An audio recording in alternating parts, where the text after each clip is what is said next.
School में होती है आत्मा की चहल पहल।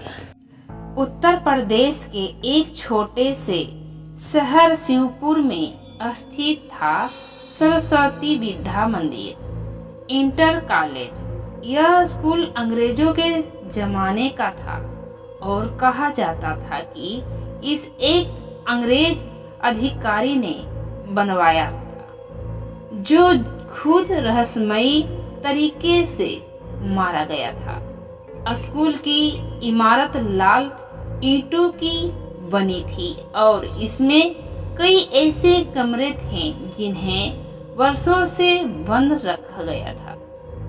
गांव वाले कहते थे, स्कूल दिन में पढ़ाई के लिए है, लेकिन रात को वहाँ कोई और पढ़ाता है। मौत के पाठ पढ़ते हैं भूत।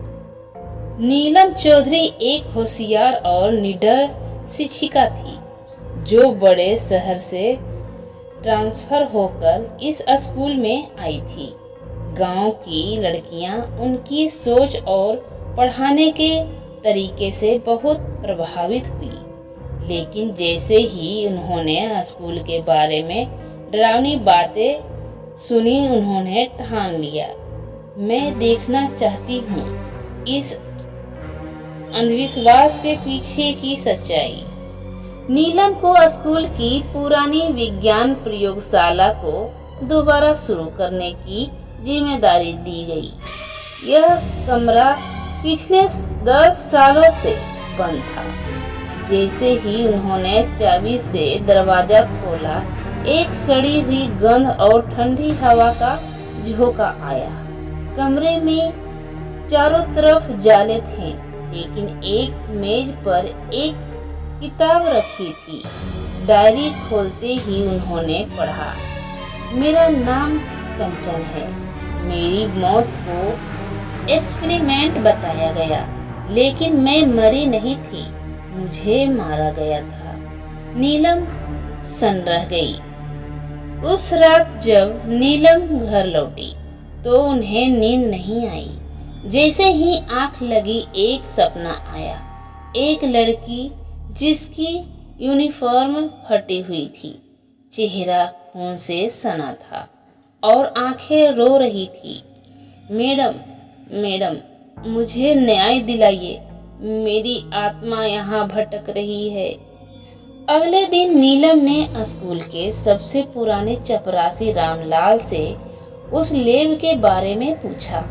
रामलाल कांपते हुए बोले, मैडम जी, 10 साल पहले एक लड़की थी कंचन, बहुत तेज। उसके ऐसा प्रोजेक्ट बनाया था जिससे पूरे प्रदेश का नाम रोशन हो जाता, लेकिन उसके साइंस टीचर विजय वर्मा ने उसका प्रोजेक्ट चुराया और उसे जहर दे दिया। सबने कहा एक्सपेरिमेंट में गैस लीक हुई थी, पर असलियत और थी। रामलाल के अनुसार उस दिन के बाद से कई बच्चों ने लैब में परछाई देखी थी, अजीब आवाजें सुनी थी। एक लड़के ने आत्महत्या भी कर ली थी, क्योंकि उसे रात को कोई नींद में बुलाता था। नीलम ने तय किया कि वह कंचन की आत्मा को न्याय दिलाएगी। उन्होंने पुरानी फाइलें ढूंढनी शुरू की, डायरी में दर्ज सारे नामों की जानकारी निकाली और प्रयोगशाला के रजिस्टर में कंचन की अंतिम प्रविष्टि देखी। उसी समय स्कूल में फिर अजीब घटनाएं होने लगी। बत्तियां अपने आप जल बुझ जाती, लैब की खिड़कियां रात में खुली मिलती, सीसीटीवी कैमरे में एक लड़की दिखती, लेकिन पहचान नहीं होती। एक रात नीलम ने कैमरा लेकर लैब में रात बिताने का निर्णय लिया। रात के 12 बजे ही टेबल पर रखी डायरी अपने आप पलटने लगी। अचानक एक तेज हवा चली और कंचन की आत्मा प्रकट हुई। उसकी आंखों में आंसू थे, लेकिन गुस्सा भी था। मैं मरी नहीं थी, वो मुझे मार रहा था। उसने मेरा सब कुछ छीन लिया, मुझे न्याय दिलाओ। नीलम ने उससे वादा किया, तू अकेली नहीं है, अब तेरे सच सबके सामने आएगा। नीलम ने कंचन की डायरी, प्रोजेक्ट फाइल और एक पुराने ऑडियो रिकॉर्डर से मिली बातचीत को पुलिस को सौंपा। इसमें विजय वर्मा की आवाज थी, कोई नहीं मानेगा कि मैंने कुछ किया, सब कहेंगे एक्सपेरिमेंट की गलती थी। पुलिस ने दोबारा केस खोला, मीडिया में खबर फैली, छात्र की मौत हादसा नहीं साजिश थी। विजय वर्मा को गिरफ्तार कर लिया गया। जब फैसला आया और न्याय हुआ, उसी रात नीलम ने आखिरी बार कंचन को देखा। वह मुस्कुरा रही थी, उसका चेहरा शांत था।